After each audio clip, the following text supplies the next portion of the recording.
J'aimerais que tu nous racontes ce coup de gueule qui a eu lieu assez récemment. Enfin, en fait, c'est-à-dire que maintenant, il y a quand même 2 ans. En fait, ce coup de gueule existe, mais je tais ce qu'il y a à l'intérieur de moi beaucoup. Là, c'est pareil. Des fois, je tais ce qu'il y a à l'intérieur de moi.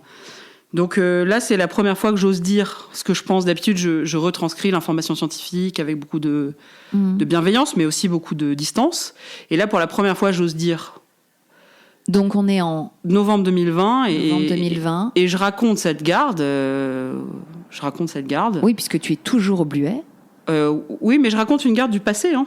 Ah oui, bien sûr. Ouais. Je raconte une garde du passé et puis je dis putain, l'institution est vraiment une salope. C'est vraiment l'hôpital est maltraitant avec les gens, c'est pas bien et tout ça. Les politiques de santé publique, blablabla, mon truc habituel.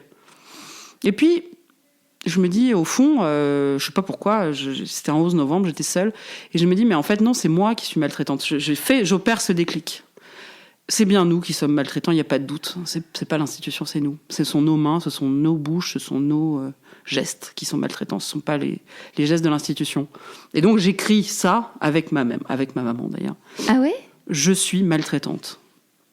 Elle t'encourage, ta mère, à le faire ? Ah oui, on a une relation très, très, très, très forte. Et on est aussi amis intellectuels, presque. Mmh. Et donc, elle écrit ce truc-là avec moi. Ensemble, on écrit ça. À 4 mains. À 4 mains. Je suis maltraitante. Et évidemment, malheureusement, c'était pas un coup préparé. Donc, je m'attends pas du tout à ce qui m'arrive. Et il y a un déferlement. Après que je me maîtrise plus. Je regrette aujourd'hui de pas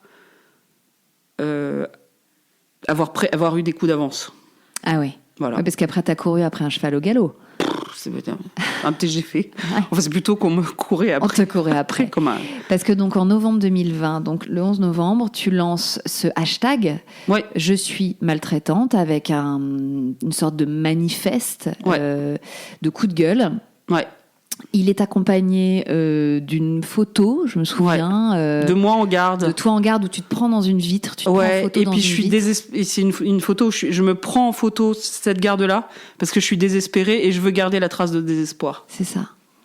Et donc, à la suite de ça, c'est un enchaînement de prises de parole sur les médias. Oui, et puis c'est surtout la réaction. C'est des milliers, je sais pas, il faudrait faire quelque chose de tout ça d'ailleurs. Des dizaines de milliers de messages où les gens me disent « Putain, c'est comme si vous nous aviez demandé pardon, en fait. » Là, je viens de recevoir le pardon de la sage-femme qui était débordée et qui n'a pas su me dire. J'ai reçu le pardon de cette agence de Pôle emploi qui n'a pas pu, etc.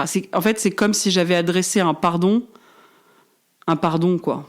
Et donc, je crois que c'est ça qui a touché les gens. Un pardon de l'institution. C'est de nous, nous pris en sandwich entre une institution et eux. Et de dire, mais vraiment, et je l'étais vraiment, je suis désolée. Et quand tu écris ce texte avec ta maman, tu espères quoi ?